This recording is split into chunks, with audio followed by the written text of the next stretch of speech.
Oh yeah, baby, baby, baby. Welcome back to the Persona 3 FES Max Social Links run. Now, all those of you watching just the playlist aren't going to realize this, but I've actually been away from this game for quite a while. But man, it is good to be back, and I am really psyched to get into this. So tonight we were supposed to go to Tartarus with Mitsuru and Fuuka, but there's actually one thing that I want to take care of before then, and that's something that I forgot to do for a while when I was playing this game constantly, and now that I've been away from this game for months, I have now somehow remembered.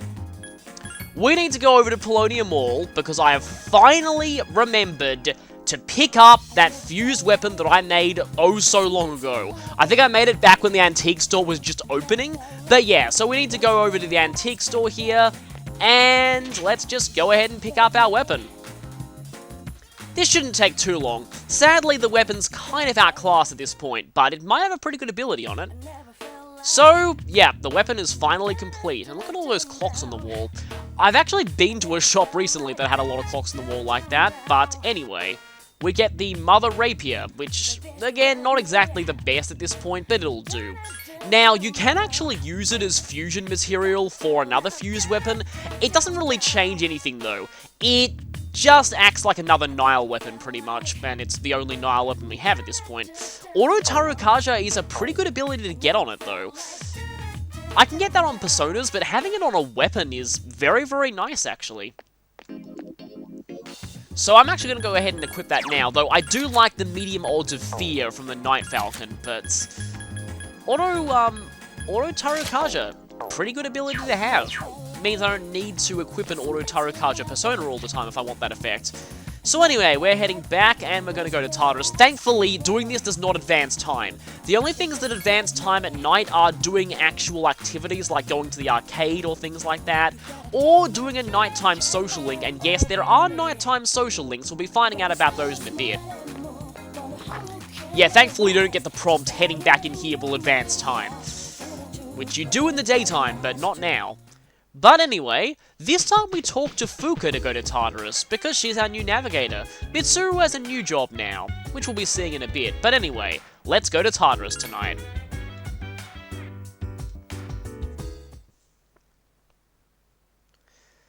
And back to our old stomping grounds, with a few new friends in tow.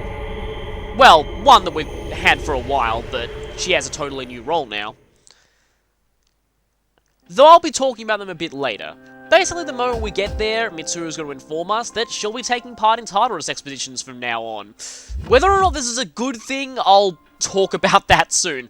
But anyway, we now get to choose our party, because we can only have a party of 4, but we have to choose between 4 people besides Gary Stu, so we have to leave someone behind. This does mean that we have reserves, though. And yeah, Fuuka will be taking Mitsuru's role from now on, so that means we can go ahead and talk to her if we want. And see things like how many floors we've explored. We've explored 40 so far. Or checking everyone's status. And this just brings up the stat screens. Yukari is quite behind in levels, mainly because she was forced to sit out the last boss fight.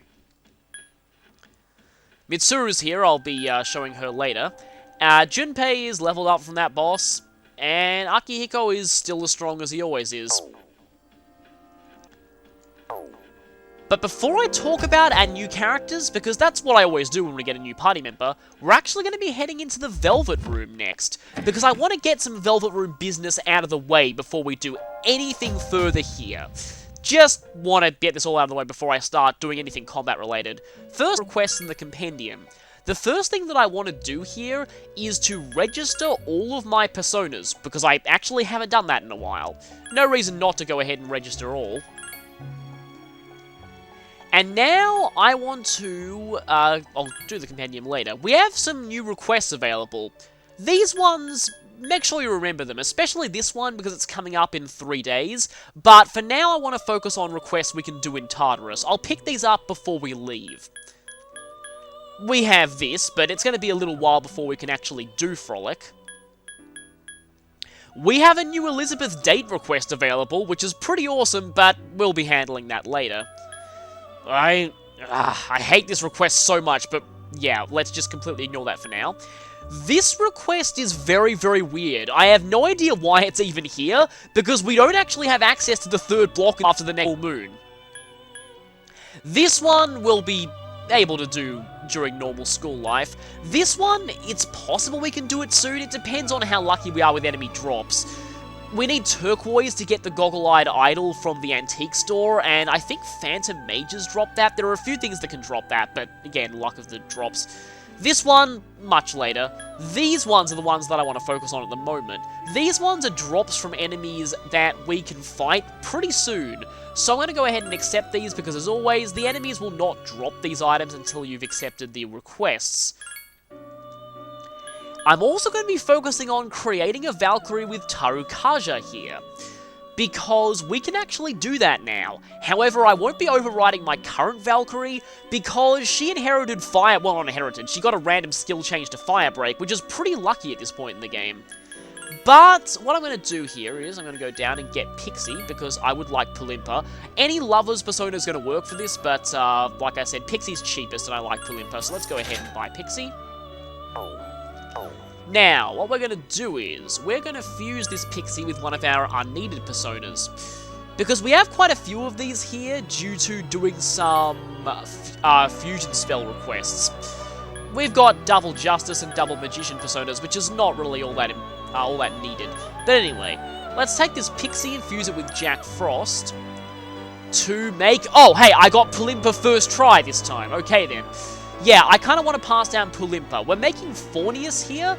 Fornius will be useful later on when we need a matching persona for Emperor, so it will be good to have it in the compendium anyway. But what I'm really looking forward here is Tarukaja, which is on its default skill set. So, let's go ahead and fuse Fornius.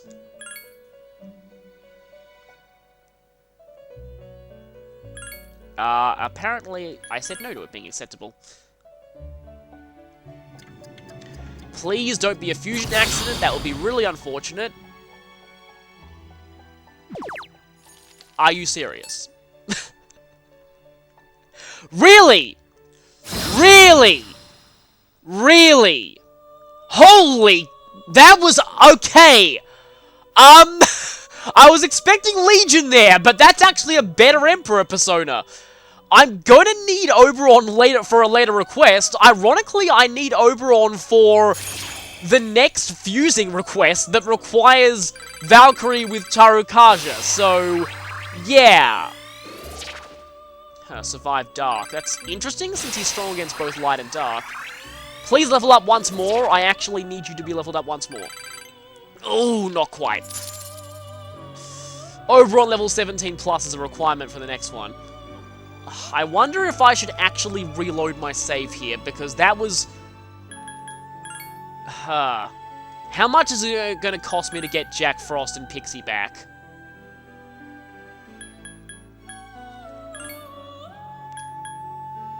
$6,000. I mean, we're going to have money to burn soon at this point, and we will need Oberon later.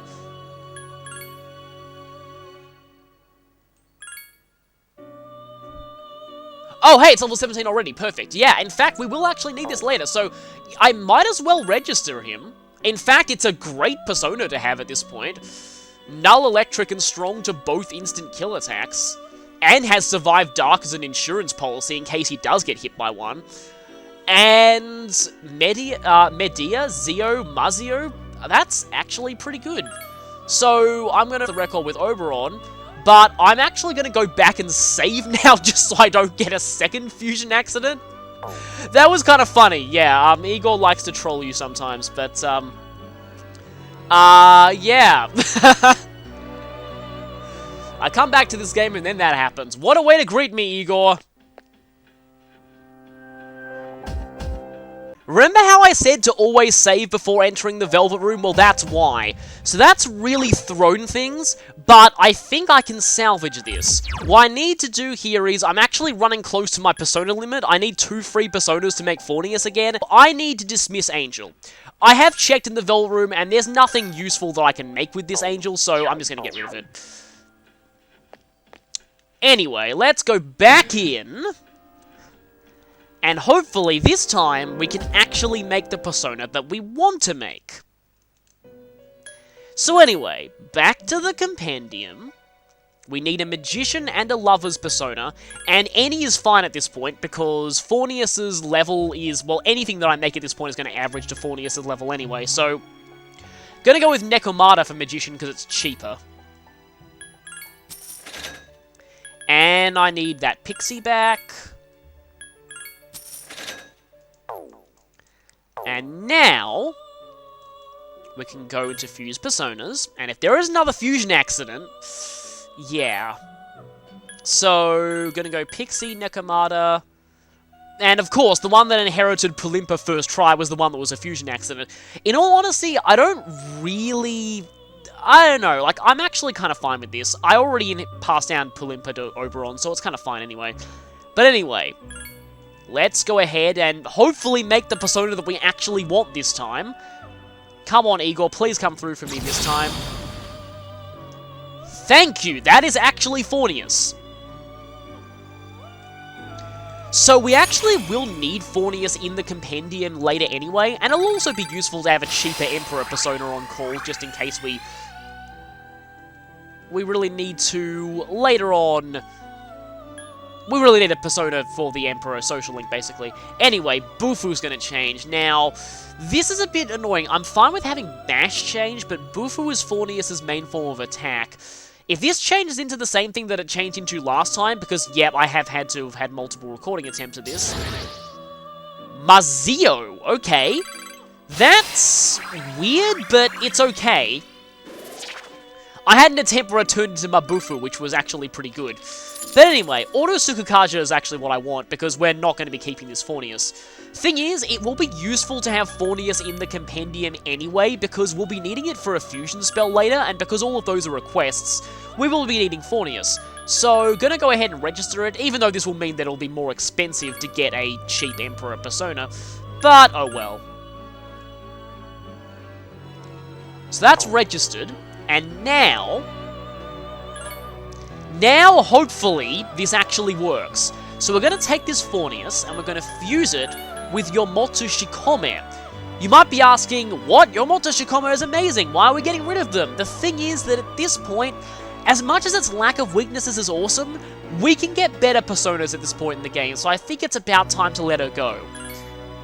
Now, we need to make sure that, although Auto Tarukaja and Auto Tsukukaja are tempting, what we're looking for is Tarukaja on that Valkyrie. So, don't go ahead and... that's Taruunda. And just suddenly make it, and not consider that, like I totally didn't do in a practice attempt of this. So let's go ahead and... okay, this is exactly what I wanted. Auto Tarukaja and Auto Tsukukaja. That's probably a better combination for Valkyrie than Firebreak, but because Firebreak was so lucky, I'm probably going to keep that one. Anyway, we're going to make this Valkyrie, and this better not be a fusion accident. If it is, I'm going to get very, very, very mad. Thank you! Okay, we have a Valkyrie. Did it inherit Tarukaja? Oh, please tell me that it inherited... did I just completely derp? It didn't inherit Tarukaja. Oh my god, I'm such an idiot! Ah! Yeah, because I did not do that. Come on, you can get Tarukaja. It will happen eventually.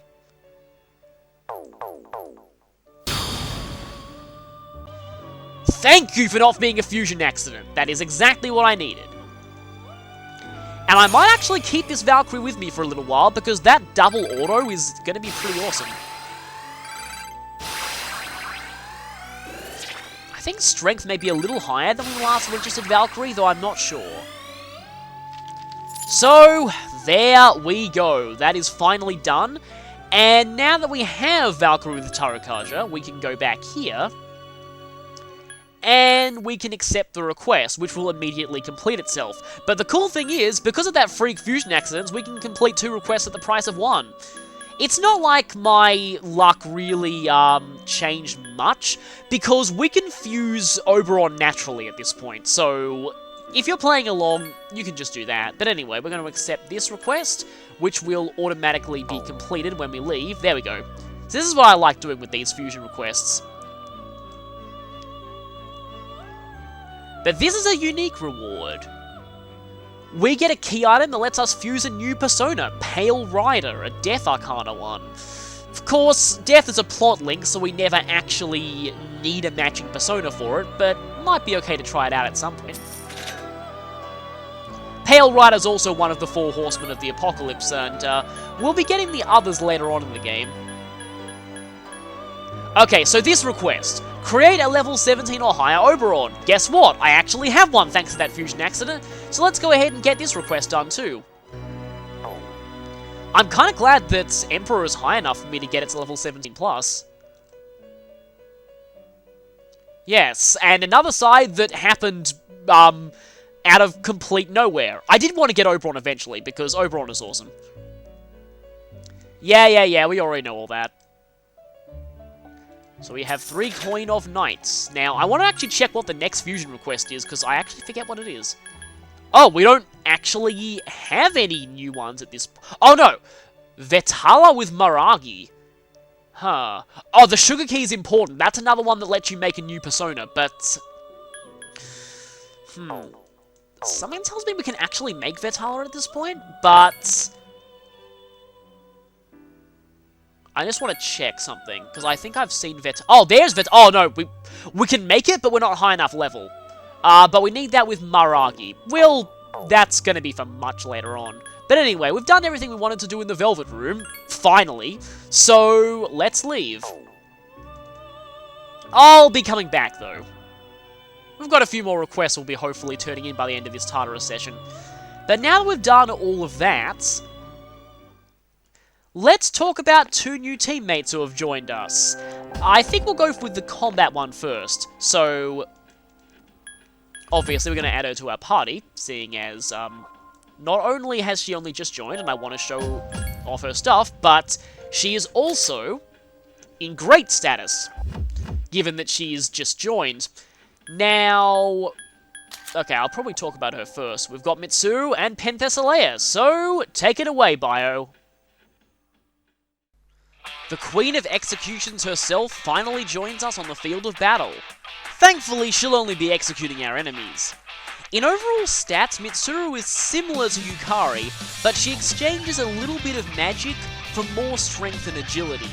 As the main casters of the party, the 2 of them are similar in some ways, but while Yukari leans more towards healing, Mitsuru leans more towards offense. She learns a few healing skills that are actually pretty useful, but she exchanges Yukari's status healing and revival spells for status ailments and skills that improve her damage output. She also keeps that analysis skill on her persona, but that's more just for completeness sake.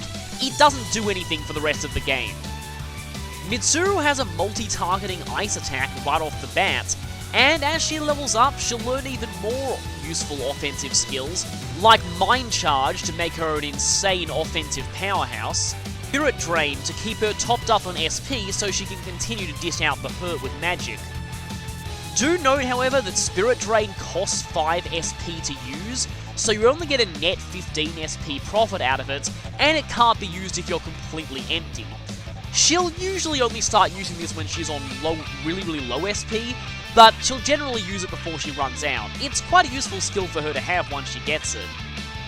Ice Boost further increases the strength of her ice attacks, and Tentarafu is actually quite a decent skill. It's not a very high chance of it working, but because it targets all enemies, usually at least one of them will be hit by it, and Panic is quite a good status effect to inflict. Speaking of status effects though, oh boy.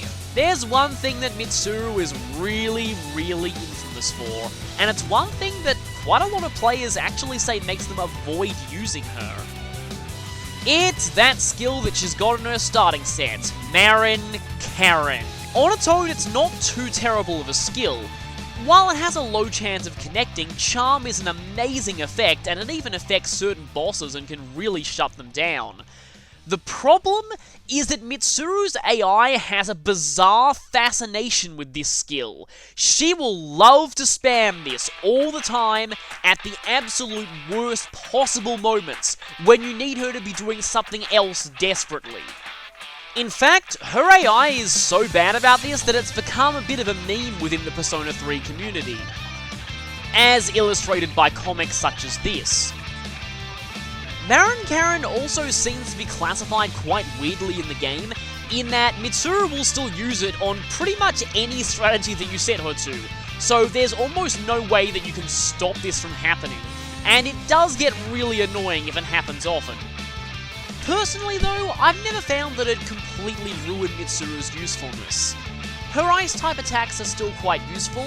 Her physical attacks, she uses one-handed sword, so that's better handled by the protagonist. But when it comes to dishing out ice damage, and just great magical damage in general, Mitsuru is a good member to have around. Mitsuru's persona is Penthesilea, Queen of the Amazons in Greek mythology, and the sister of Hippolyta, who you may know from A Midsummer Night's Dream.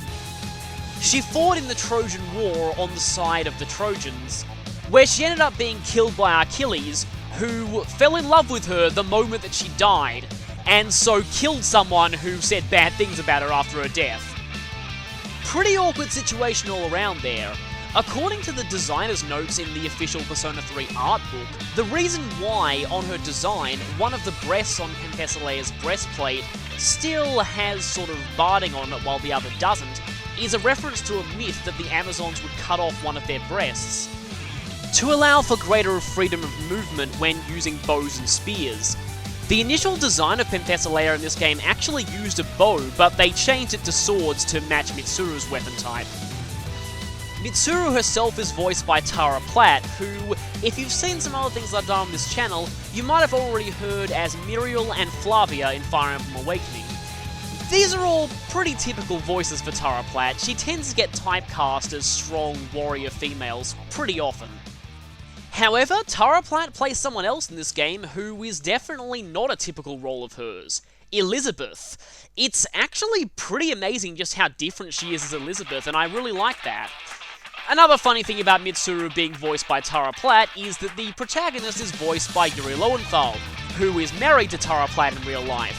And, just like with Riken and Muriel in Fire Emblem Awakening, yes, Mitsuru is a potential romance option for a character voiced by Yuri Lowenthal. However, we won't be getting to that until much later in the game, much to Gary Stu's annoyance. And with that, let's hope that she doesn't spam Marin Karin too much. That elegant flourish that she has off the bat is actually pretty strong. That armor, we can do better than that. Sadly, doing better than that means horribly embarrassing her, because unfortunately, Gary Stu, being the pervert that he is going to put her in the bikini. And we've got better than knee-high boots. Evade slash, evade strike, reduce stumble.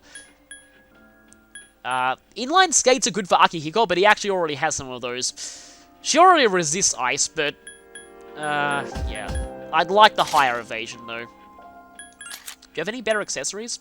Oh, well, no one's using the Slash Sword. We may as well give it to her. And... I'm so sorry, Mitsuru. I am so sorry.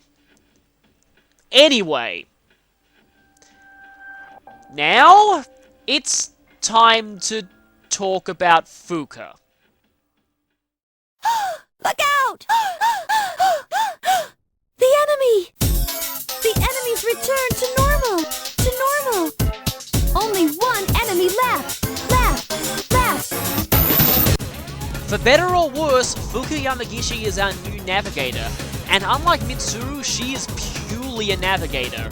Even though she has stats and equipment, none of it really affects anything. She won't be joining us on the battlefield at all.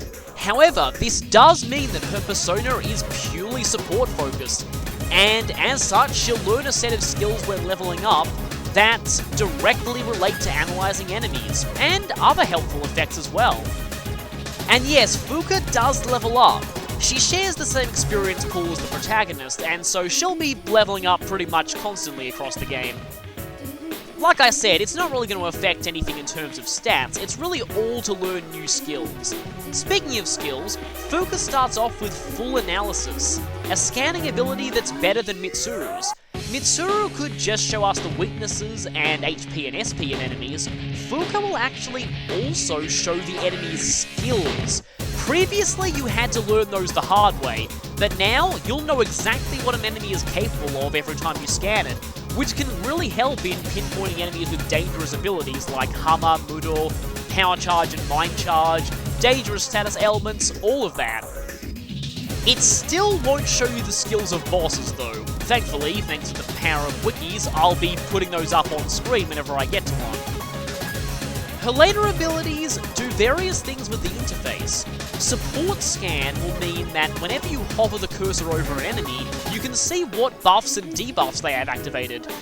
Weirdly enough, this is actually similar to a feature that was introduced in Pokemon Sun and Moon. Sometimes it's hard to remember exactly how many turns the enemy's buff or debuff has gone on for, so being able to confirm if it's still in effect is always useful. The next thing she learns, Third Eye, is kind of an interesting one. It's also a cursor modification. When you hover over an enemy that you've already scanned, the cursor will show if your attack is going to be nulled, repelled, or absorbed. Basically, your cursor will become a big fat X that basically says, "Don't do this, it's a bad idea." In terms of usefulness, this one is kind of limited because, like I said, it only works on enemies that you've already scanned. It's more of a convenience thing, just in case you don't want to look at the enemy's scan screen again, you just want to see, at a glance, whether your attack is going to work or not. I'm actually pretty sure that the Navigator in Persona 4 had this ability as standard, so it's not really all that much of an upgrade here. At level 41 though, she'll learn probably her most useful skill out of this set, Healing Wave, which restores 15% of the party's HP when going to the next floor. Considering how many floors there are in Tartarus, and that you can often get through some of them quite quickly, blitzing a couple of floors might be a good tactic to recover HP if you're really desperate and are running low on healing spells. While she doesn't have very many skills, Fuuka is still good at her main job, analysing enemies. And so from here on out, we're going to be hearing a lot of her. Again, for better or worse. Fuuka's persona is Lucia, who kind of breaks the Greek mythology theme by being one of the few personas in the game to be based on actual historical figures. Though most personas that are were usually based on figures who are rumoured to have mystical powers, and Lucia is no exception. She's based on Saint Lucy, a Catholic martyr who was later canonised as a saint. Legends of her vary, but starting with the 15th century, it was common to depict her as having had her eyes gouged out, and her artwork in this game reflects this. Because of this, Lucia became the patron saint of the blind. It was also said that despite being blinded, she continued to prophesize, and that's probably where her abilities as a scanning persona came from in this game. And it could also represent how, while Fuuka doesn't actually join us in battle, she still manages to support us. Now, originally I wasn't going to talk about Fuuka's voice actress, because she gets enough flack for this game as it is, but considering the game that I just came back into this series off of, actually I feel like I need to talk about her. Fuuka in this game is voiced by Paula Tiso, who, in Fire Emblem Fates, was the voice of Orochi and, disturbingly enough, Camilla. Ah, I see you missed your big sister. Ah, go away, seductive sis, we don't want no seduction today. The thing is, I actually think she did a good job voicing both of those characters. As much as I'm not really a big fan of Camilla, I actually do think that Paula pretty much nailed her voice. Which is why it feels so weird that Fuuka gives such a kind of all-over-the-place performance in this game. I'm inclined to maybe blame voice direction there. Maybe they weren't quite sure exactly how they wanted her to sound, because she can be a bit inconsistent sometimes. Though it doesn't help that, as Navigator, most of her battle lines are Captain Obvious ones. Now, Paula Tiso was also the voice of Lulu in Final Fantasy X, another character that I thought actually had a pretty good voice. Doing a little more digging though, it turns out that's not the only voice she's done in the Final Fantasy series. She also played Jill Nabat in Final Fantasy XIII, which really surprises me because she is just such a downright horrible person. That's a real far cry from the characters the actress usually plays. So knowing all those roles and that she's actually capable of giving a much better performance, I actually feel really bad for the voice actress that she gets so much flack over Fuuka. Yeah. Thankfully, Gary Stu can't put her in a bikini. Anyway, we'll be bringing Akihiko with us. And I'll be taking Yukari, like I alluded to, because her level is a little behind. And with that, it's finally time to begin our next expedition in Tartarus.